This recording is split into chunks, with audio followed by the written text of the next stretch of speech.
Hey y'all, welcome back. Today is our first Whiteboard Wednesday, and I am so excited to bring you guys a new series. I'm gonna be teaching you guys some skills, teaching you guys some information that you guys would be able to learn in therapy. But for those who are not in therapy but are interested in learning, this one is still for you. Today we are going to be talking about the idea and the concept of change. I wanted to talk about this today because I thought it was really, really important, especially as it is relating to me personally. Um, I've been having supervision and I have been learning more and more about motivational interviewing, which is a specific type of modality that therapists can use. And it's really, really good for facilitating change in individuals. Um, or guiding change in individuals. And so I wanted to talk about this because as a therapist, I will have clients that come into my office at many different stages of change, and we will talk about that a little bit. But um, the change based on that stage will not happen if we do not have these three components, as you guys can see on the screen. So, change is the sum of ability plus opportunity plus willingness. And I really, really like this equation that they give. And we're going to break it down a little bit to identify and to talk about what these specific components look like and how they all add up to facilitate change in someone or in something. So, first we have ability. Ability is one's power or capacity to do or act physically, mentally, legally, morally, financially, etc. Competent or one's competence in an activity or occupation because of one's skill, training, or other qualification.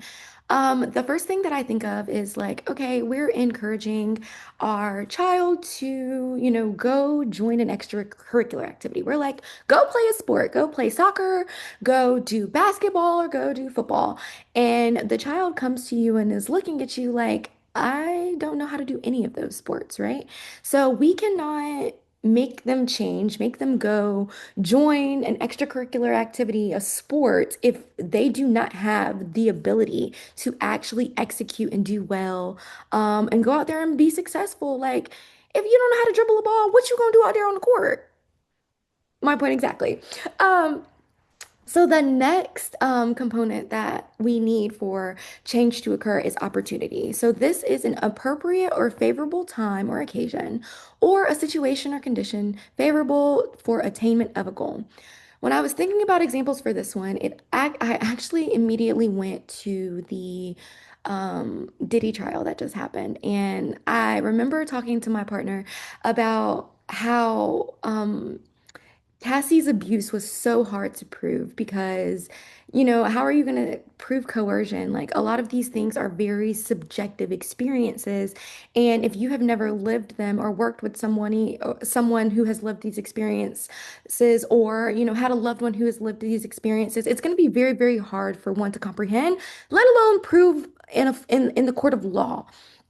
But I immediately thought about individuals in domestic relationships, how oftentimes, society will judge them, shame them, deem it up to them not leaving their toxic, abusive relationships because of willingness, which is the desire to do something different, the desire to do better, the desire for change. Oftentimes, individuals in these relationships actually want to leave. They have the desire for change. They want to get out of this relationship. They even have the skill set to get out of it. A lot of the time, what is missing is that appropriate or favorable. Favorable is the key word here. Time or occasion to be able to do so. So, can I get out of this relationship without causing hurt to myself or my loved ones? Can I get out of this relationship with my privacy and with my sanity and with my emotional and mental capacities? Am I able to get out of the situation? And is there a favorable time for this to happen? So opportunity is really, really important when someone wants to change. If the opportunity for change is not there, they're not going to change. And the third component, which I feel like is the most controversial component, is willingness, which is the consent or readiness to do something, or choosing to see the reality, accept facts, or do things differently to get a better outcome. And so oftentimes, we hear like, why won't that man change for me? Why won't he change for me? Like, I've been telling him to do this, I've been asking him to do this, and he just won't change for me. A lot of the time, he has the ability to do it, the opportunity is there. He just don't want to.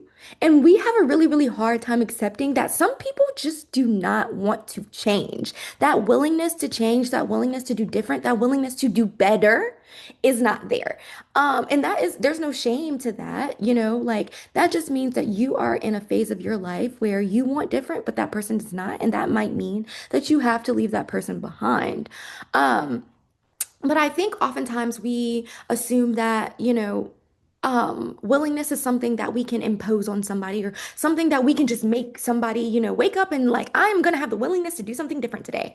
It does not work like that at all. We do not just wake up and decide like, oh, I want to change. Like change is hard, change is uncomfortable, change is unfamiliar. So a lot of the times we don't want to lean into that. So willingness is a place where oftentimes, my clients come in and we have to work on that. They are at a place of willfulness. They don't want to do things different. They want to, as much as they don't want to stay in these patterns are familiar, these patterns are safe. And so we have to create that willingness to be uncomfortable. We have to create that willingness to sit in that discomfort and that this unfamiliarity and learn how to cope and deal with those things. So willingness is often something that we work on in therapy. That's not to say ability or opportunity is not worked on because we might have a client that comes in and, they have difficulty seeking out opportunities to do better or do different. So maybe they're having a hard time figuring out what job they're supposed to apply to. Maybe there are just not opportunities for the field that they want to go into. And so maybe in therapy, that is working with that person to identify like what are some opportunities that you would like. What are some opportunities that maybe you have gotten, but you have chosen not to engage in? So it might be exploring what opportunity looks like for this client. Ability might look like, do I have the skills to be successful in this new role? If not, what does gaining these skills look like? And so we'll talk about the step-by-step process of how this might look in therapy with me. Sorry, y'all, if y'all hear Bit Bit snoring. He is on the couch having him a really, really good nap while I'm recording. So I just wanted to give that little disclaimer. So here, like I mentioned, is the trans-theoretical model of change. And I learned about this in grad school, and I was really, really appreciative when learning this because, again, I think I was ignorant and assumed, one day, we just wake up and we want to change. Like, and it's not like that at all. And if you have someone, if you're working with a client that is 30 years old and they have been people pleasing since they have been 5 years old, think about how difficult change will be for that person. They have been acting in this manner to protect themselves, to survive, to be accepted in the world. And so, it is not like they are going to walk into our door and just be at preparation. They are going to be ready to change. That's not true. We might find this client at pre-contemplation. They might not even be aware that their people-pleasing tendencies, are causing them harm. They might not be aware that oftentimes when we do people please, we will sacrifice ourselves and we will harbor resentment and frustration, anger, and we're confused about where that's coming from or what to do with it. So that person might come in pre-contemplation. They have no intent on changing their behavior. They don't even know what needs to be changed. And there is still space for you to process what change looks like. This is oftentimes where we see a lot of like psychoeducation, and a lot of times where we see a lot of conversations about, what would you like for your life to look like? What do you want to be different? Maybe there's no um, actual specific goal quite yet. They're not sure what they want. This is a place to explore that. Contemplation is the awareness that there is a problem, but they have no commitment to action. So this might be people being very much like, yes, I am an alcoholic and I don't want to change. There's acceptance and awareness in that. Like, this is the problem. I know this is a problem, and yet I am not prepared to change because I know I have to give this up. I'm not prepared for that yet. Again, there are so many things to explore here at that stage as well. What does it mean, to give this up? What will your life look like? What does it mean to hold on to this? What will your life look like if you maintain this habit or this behavior? Then you have preparation. So, you are aware a problem exists and you have the intent on taking action to address the problem. So this doesn't mean you're actually taking the action. This means you're getting prepared. So you understand what has to go in order to make this change. You understand what skills you're going to have to use. You understand what's if when you do this, what could happen? You are understanding all of these things and you are getting your ducks in a row to be able to make this change, and to deal with the pushback that often comes with change. Because change does not happen in isolation. Change happens and it impacts, the world that we live in and it impacts others that we interact with. So, we have to make sure that we are fully prepared to engage in this change and sustain this change.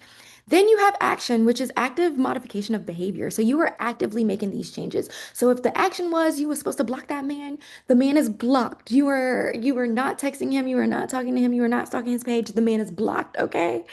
Maintenance is continuing this. So, 2 months down the line, is he still blocked? Are you still engaging in these, distancing behaviors? You're not engaging with him. You're not talking to him. All of these things. Are you maintaining these changes that you have made?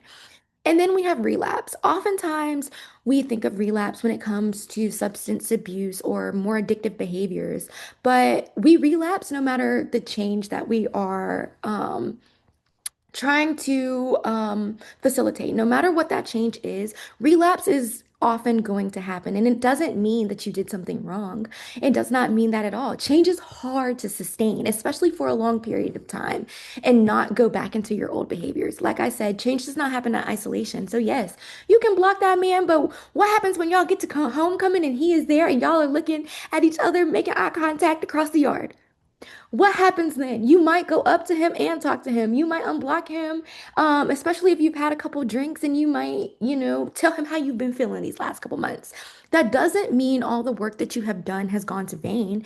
It is actually an opportunity for us to learn, okay? Like, what happens when we do get in environments where we are gonna be faced with being in the vicinity of this person? How are we gonna act? What are we gonna do? Do you feel comfortable walking away? Can you be in this space and be cordial? It's exploring those things. So relapse doesn't mean you did something wrong. It doesn't mean you're a failure. It doesn't mean that you failed at making the change. It literally means like we had a hiccup. Let's keep moving forward. And so we might come back to pre-contemplation, like, actually, I don't know if I want to keep him blocked. And so we are starting the cycle all over again. And so that is where a lot of the work happens in therapy, is exploring these changes and how they will impact a person's behavior. And then what happens when you make the change? And what happens when the change gets thrown off? How do we bounce back, and still choose to continue to make this change for our benefit? And so this is how I conceptualize change in my work with my clients: awareness, acceptance, and action. I start with the A. A's are easy to remember for me. So I view change as awareness, acceptance, and action. Obviously, with the equation and the trans theoretical model in mind, but this is what helps me conceptualize, how we're going to move through therapy. So first, you must have the awareness. What is going on in my life? What are my thoughts, my feelings, and my beliefs about the things that are going on in my life? Am I unhappy with the way things are? That means I have to have an awareness that this is no longer working for me. These behaviors, me continuing to engage in this toxic relationship and I'm not feeling fulfilled, it's no longer working for me. That is the awareness part. Like, it is no longer working for me. I need to do something different.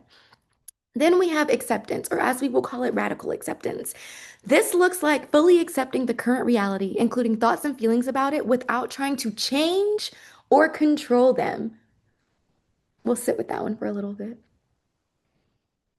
Okay, non-judgmental stance. Non-judgmental stance for my judgmental girlies and guys out there who like to judge everything that goes through their head and everything that they feel and think.